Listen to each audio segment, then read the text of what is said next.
자, 오늘 말씀을 통해서 저희가 어떻게 예배 드려야 되는가, 예배 태도에 대해서 함께 말씀을 나누도록 하겠습니다. 사도 바울의 편지는 이런 것들이 참 감사하고 좋습니다. 왜냐하면 단락별로 분명 주제가 있어요. 그래서 그 주제가 2000년 전의 주제인 것 같아도 오늘날 우리에게도 충분히 적용이 되는 내용이고, 하나의 질문에 대해서 이렇게 예배 드려야 된다 하는 내용처럼 주제에 대한 답이 있기 때문에 참 감사한 그런 내용입니다. 특별히 지금 오늘 본문에 대해서는 기도하는 남성들과 여성들의 태도에 대한 내용을 다루고 있습니다. 여러분, 여기 디모데 전서인데 현재 이 편지를 받는 그 장소가 에베소라는 걸 기억을 하셔야 됩니다. 여기가 에베소라는 도시에서 지금 디모데가 담임 목사로 목회를 하고 있고, 또 이런 얘기 가운데는 에베소에 있는 사람들의 특성이 반영되어 있다. 에베소에 있는 사람들, 남자들 여자들이 그 어떤 태도를 갖고 예배드리는가 하는 것이 나타나 있습니다.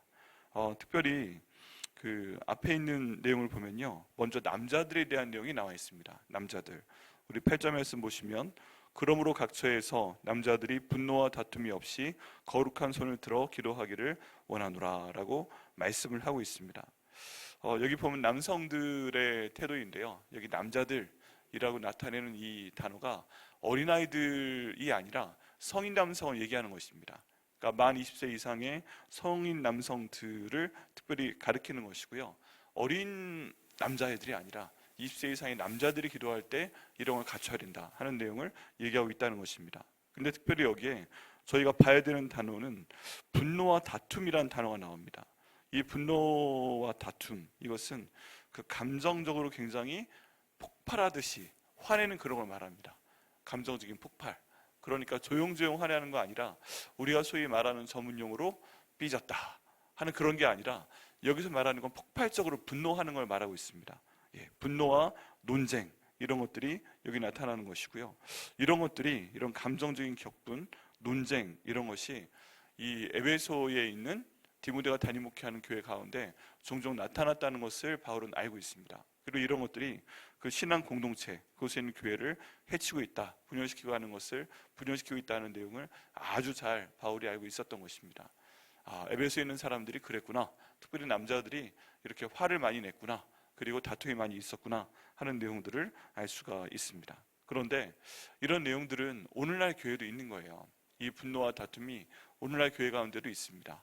우리 교회는 분노와 다툼이 심하게 막 밖으로 표출되는 경우는 거의 없었던 걸로 알고 있지만, 그래도 가능성이 있잖아요. 가능성이 있는 상태에서 분노와 다툼이 공동체 가운데서 나타나지 않도록 해야 된다. 특별히 남성들 가운데서 이게 강하게 폭발하지 않도록 저희가 항상 기도를 해야 됩니다. 그리고 그런 상황 가운데서 분노와 다툼이 일어나도 그런 것들을 없이 하고 거룩한 손을 들어 기도해야 된다라고 말씀하고 있습니다. 여기 신앙적인 표현으로 손을 든다, 거룩한 손을 든다 하는 것은 하나님께 경건하게 예배드린다라는 뜻입니다. 그러니까 내 힘을 과시하기 위해서 뭔가 분노가 있고 다툼이 있고 할 때는 우리가 손을 하늘로 드나요, 아니면 주먹을 쥐나요?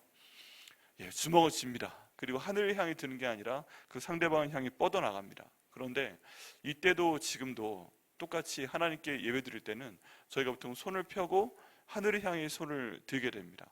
근데 이 손이 지금 본문에서는 거룩한 손이다 라고 이야기하고 있습니다.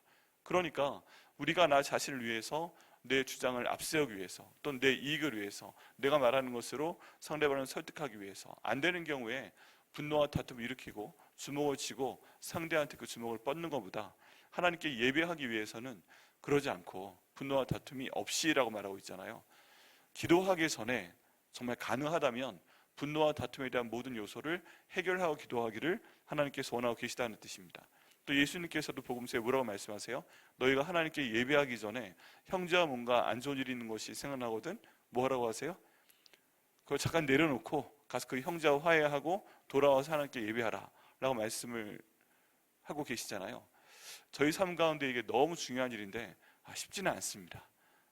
정말 예배드리기 전에 내가 다툼에 대해서 해결을 하는가, 이게 또 참 쉽지 않은 얘기인데, 우리 하나님께서는 하나님 앞에 나올 때 모든 것들을 다 없애버리고 다툼과 분노를 없애버리고 그 내용을 제거하고 하나님께 그런 마음 없이 오직 사랑하는 마음으로 거룩한 손을 하나님께 들고서 기도하도록 준비된 상태에서 나오기를 원하시는 것입니다.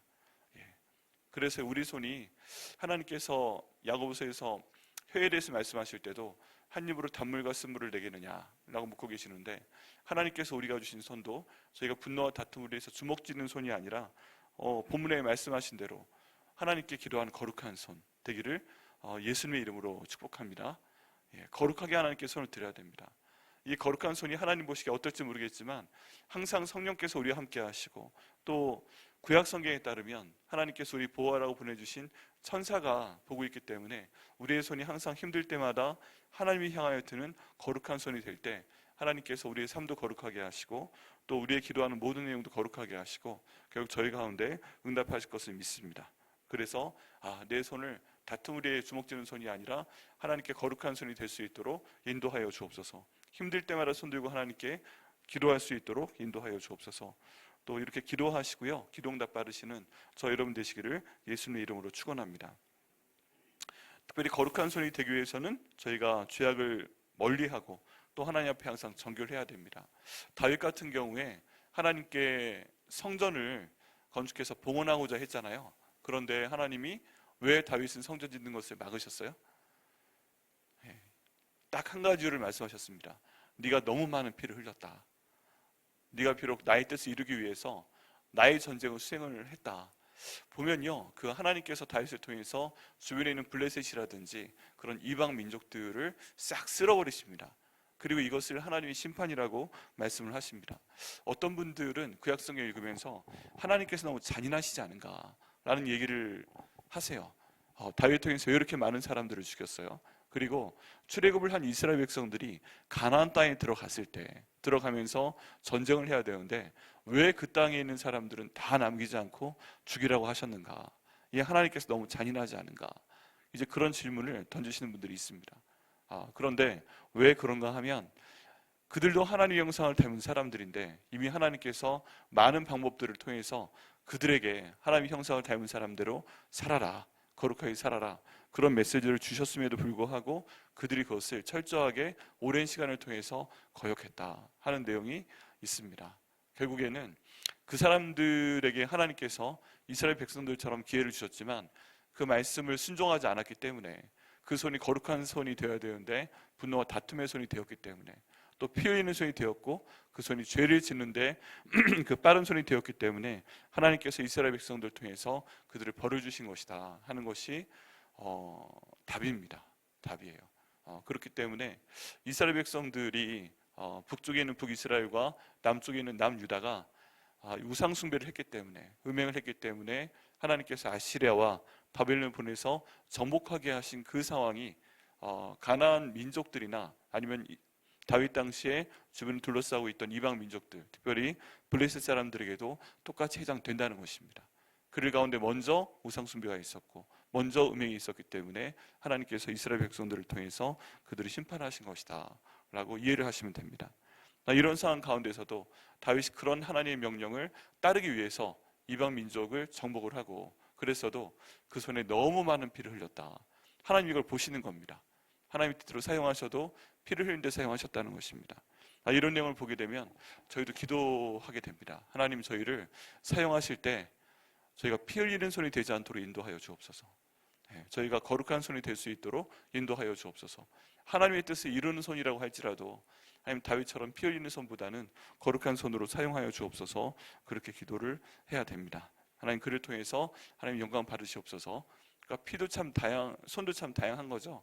거룩한 손이 될 수 있는데, 또 손을 내밀 수 있는 살아있는 손이 될 수 있는데, 예수님처럼 기도하며 안수할 수 있는 손이 될 수 있는데, 나눠주는 손이 될 수 있는데, 죄악을 저지른 손이 되거나 피 흘리는 손이 되지 않도록 저희가 하나님 앞에 기도하며 간절히 나아가야 되겠습니다.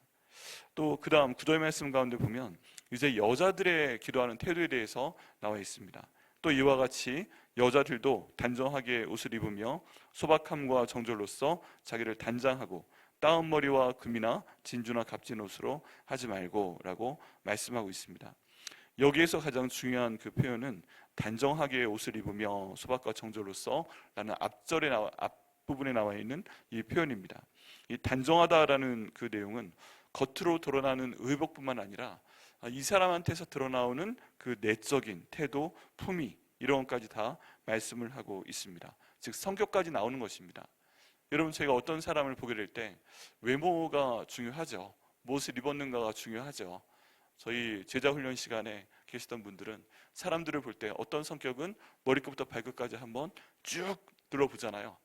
그래서 머리, 여성들 같은 경우에 저 머리는 얼마짜리 파마다, 저 옷은 얼마짜리다, 저 보석은 얼마짜리다, 가방은 어떤 제품이다, 신발도 뭐다, 이런 것들이 그냥 스캔되는 경우가 있어요. 또 가끔 보려고 하는 건 아닌데 네이버 뉴스 같은 데서 팝업되고 뜨는 게 어떤 연예인의 공항 패션 하고 딱 나왔는데 외국 나가는가 보다, 그런 내용인 줄 알았더니 알고 보니까 옷 광고인 거예요. 우리 옷을 입었는데 저게 얼마짜리고 얼마나 잘 어울리고, 그런 것들이 나오는 것입니다. 많은 사람들이 겉으로 보는 외모, 또 외부에 보이는 그런 장신구 이런 것들을 중요하게 생각을 합니다. 그런데 이 당시에 에베소에 있는 여자들이 많이 그랬다는 거예요. 특별히 에베소에는 신전이 있었다고 말씀드렸죠.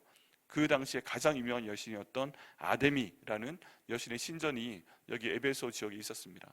그러니까 여신의 신전이니까 그 여신의 신전을 얼마나 화려하게 만들어 놓았겠어요. 예를 들어서 솔로몬의 성전 같은 경우에도 그 안에 기둥이나 벽이나 여기를 다 뭘로 칠해놨다고요? 정말 금칠해놨습니다. 네, 정말 금칠을 해놨어요. 그래가지고 이 솔로몬의 성전을 부숴버릴 때 그 군대가 미리 성전에 들어가서 벽과 이 기둥에 붙어있는 금을 다 떼어갔다 하는 기록이 있습니다. 그러면 이게 일반적인 구약시대의 전통이라면 그 당시에 가장 유명한 여신이었던 아데미의 신전은 얼마나 화려했을까 제가 상상을 할 수 있습니다. 또 거기에서 항상 아데미 신전에서 일하는 여사제들이 있었는데 이 사람들은 또 얼마나 화려하게 하고 있었을까. 2,000명 정도 되었다고 합니다. 그 사제의 수가 2,000명 정도의 수가 그렇게 화려하게 하고 있고, 또 거기에 한번 뭔가 예배하러 올라갈 때마다 그 사람들을 보고, 이것들이 가장 문명의 발전을 상징하는 이 에베소에서 전반적으로 퍼져나갔을 수 있죠. 그러니까 이런 따은 머리, 그리고 금 장신구, 장신구, 그 다음 보석들, 이런 것들이 그 당시 여성들이 당연히 하고 다니는 그런 내용이었다는 것입니다. 그리고 요즘도 그럴 수 있지만 그걸 상대방을 압도하는 것이고 자기를 드러내는 것이겠죠.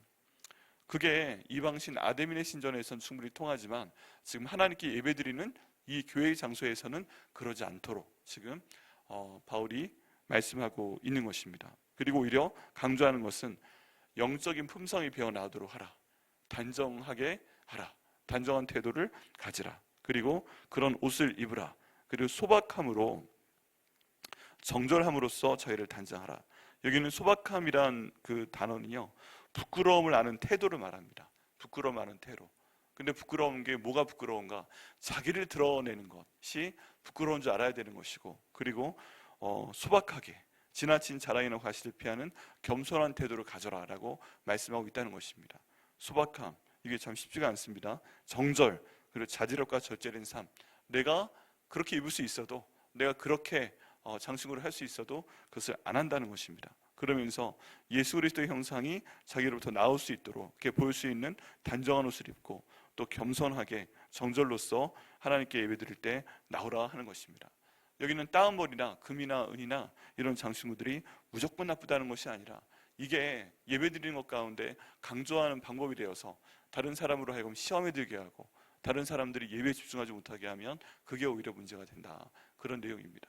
이게 에베소 도시에, 그리고 사도 바울 당시에 이때 적용되는 이야기이기도 하지만 오늘날도 마찬가지입니다. 어떤 우리가 예배 드릴 때 외적인 아름다움보다 내적인 품성이 중요합니다. 실제로 사람을 만나게 되면 이분이 어떤 분이다 하는 내용이 영혼과 영혼으로 알게 되죠. 그냥 우리 삶 가운데, 마음 가운데 영혼을 알아보는 그런 거울 같은 게 있어서 사람을 대하면서 때론 말을 하지 않아도 이분이 참 겸손한 분이구나, 또 때론 말을 하지 않아도 이분이 참 교만한 분이구나, 이런 것들을 알 수가 있죠. 그런데 그런 상황 가운데 저희가 예배 드릴 때는 외모와 물질로 자신을 꾸미는 것보다 겸손과 절제로, 그리고 하나님께서 보시기에 참 단정하구나, 이런 태도로 저희 예배 드리는 것이 중요합니다. 그래서 이 말씀도 이렇게 받으시고 또 모든 것들을 할 수 있지만 이 말씀에 순종하시는 저희 교회 여자 성도님들 되시기를 예수님의 이름으로 축복하며 또 기도합니다. 이제 이런 내용들이 종합이 되어서 이렇게 기도하는 것이 좋다, 이렇게 예배드리는 것이 좋다 하는 마지막 정리하는 내용이 10절 말씀 가운데 나옵니다. 10절 말씀 한번 같이 읽어보시겠습니다. 시작. 오직 선행으로 하기를 원하노라. 이것이 하나님을 경외한다 하는 자들에게 마땅한 것이니라. 그럼 이제 어떤 태도로 저희가 예배 드려야 되는가 라는 내용이 여기 나와 있습니다. 무엇으로 예배 드려야 되는가? 오직 선행으로 하기를 원하노라 라고 말씀하고 있습니다. 여기 있는 선행은요, 단순히 좋은 일을 하는 것을 말하는 것이 아닙니다. 이 선행은 하나님을 예배하는 것을 말합니다. 하나님을 예배하는 것, 다른 말로 하면 선한 행동을, 지금 본문에서 말하는 것은 누군가에게 내가 선한 마음을 가지고 선한 행동을 한다라는 것에 국한되는 것이 아니라, 이 표현 자체가, 선행이라는 표현 자체가 하나님께 예배드리는 것을 의미한다 하는 것을 저희가 기억을 해야 됩니다. 선한 행동 자체가 예배이다. 선한 행동이 예배이다. 다른 말로 하면 우리 삶 가운데 사는 나의 모든 생활과 태도가 바로 예배이다 하는 것입니다. 그 다음 그 구절 내용을 보면 이것이 하나님을 경외한다 하는 자들에게 마땅한 것이다 라고 말씀하고 있습니다. 즉 하나님을 경외하는 자들에게는, 하나님을 예배하는 자들에게는, 오늘날 표현으로 하면 예수님 믿는 사람들에게는 삶이 곧 예배가 되어야 된다라고 말씀하고 있습니다. 그래서 특별히 예배를 드리기 위해서 그 당시에 아담의 신전에 올라가는 그런 의식도 있었고, 그런 예배 자체가 중요해서 사람들이요, 예배 드리러 갈 때와 또 평소가 너무 삶이 다른 거예요. 평소에는 그냥 자기 마음대로 자기 모습대로 여기 나와 있는 것보다 훨씬 더 안 좋은 모습으로, 쾌락을 추구하는 모습으로 살아갑니다. 특별히 이 에베소에 퍼져 있는 그 유행 중에 하나는 아데미 여신이 신전이 예배를 드릴 땐 드리는데 그 다음에 있는 순서가 그곳에 있는 여자 사제들과 일종의 종교적 행위로서의 음행을 포함하고 있습니다. 그러니까 거기 예배 드리러 간다는 것은 예배를 드리는데 거기 있는 성전에 있는 여사제들이 사실은 신전 창녀라고 얘기를 합니다. 그래서 그 예배 과정 가운데 있는 일종의 성적인 관계를 통해서 더 많은 재정을 갖게 되고, 이것들을 그 에베소 전체에 퍼뜨리는 그런 역할을 하고 있었습니다. 그러니까 모든 사람들이 그것들을 즐길 수 있는 거예요. 즐길 수 있는 것이고, 그것이 예배 행위이기 때문에 일종의 거룩하다라고 하지만 하나님 보시기에는 이건 예배가 아니다, 이건 음행이다, 내가 가장 하지 말라고 했던 가증스러운 것인데 지금 여기에 생각하고 있다. 그런데 문제는 뭐예요? 이 에베소에 똑같은 성도들이 살고 있는데 이 똑같은 성도들도 자기들이 원하면 언제든지 합법적으로, 그리고 일반적인 문화로서 그런 문화에 동참할 수 있었다는 것입니다. 그렇기 때문에 그 아담의 신전에 올라가는 사람들의 삶이 이 세상에서의 삶과 거기 올라가는 삶이 좀 다른 것이 있고 또 음란한 게 있는 것이 당연하다 할지라도, 예수 믿는 너희들은 선행으로 할지니라. 너희 삶 가운데 사는 것이 예배가 되게 하라. 너희 삶 가운데 사는 것이, 예수를 믿는 것이 곧 너희 삶 가운데 예배가 되도록 해라. 거룩하도록 하라 라고 지금 바울이 여기 디모데를 통해서 명령하고 계시는 것입니다. 여러분, 이 말씀을 저희가 또 받아야 됩니다. 우리 삶 가운데 우리가 세상 가운데서 일을 할 때 세상 사람들을 대하는 것과 또 교회에 와서 교회 사람들을 대하는 것이 다르지는 않은가 저희가 돌아봐야 됩니다. 우리가 말하는 방법이나 우리가 눈을 뜨는 방법이나 태도나 그리고 모든 그 내 삶의 태도들이 세상 가운데 사는 것과 이 교회 예배 드릴 때 나오는 태도가 너무 다르다면 그건 하나님의 뜻이 아닌 줄 믿습니다. 오늘 여기에서는 오직 선행으로 하기를 원한다, 이것이 하나님을 경외하는 자들에게 마땅한 것이다 라는 말씀을 저희가 받기 때문에 이 말씀에 순종해서 하나님, 저희 일상적인 삶이 하나님께 예배가 될 수 있도록 인도하여 주옵소서. 하나님, 저희 일상적인 삶이 기도가 되게 하시고, 일상적인 삶이 찬양이 되게 하시고, 일상적인 삶이 하나님께서 기뻐하시는 태도를 갖고 사는 삶이 될 수 있도록 인도하여 주시옵소서. 이렇게 기도하고 이 기도를 지키기 위해서 최선을 다할 때 우리 주님께서 우리 가운데 놀라운 복을 주실 것을 믿습니다. 그렇기 때문에 저희가 기도해야 됩니다. 하나님, 저희가 만약에 일상적인 삶 가운데서 하나님 보시기에 예배가 아닌 것처럼 보이시는 그런 마음의 생각과 말과 행동이 있으면 저희가 회개합니다. 용서하여 주시옵소서. 거룩한 마음으로, 깨끗한 마음으로 항상 살 수 있도록 인도하여 주옵소서. 외적인 아름다움보다 내적인 경건을 중요하게 여길 수 있도록 인도하여 주옵소서.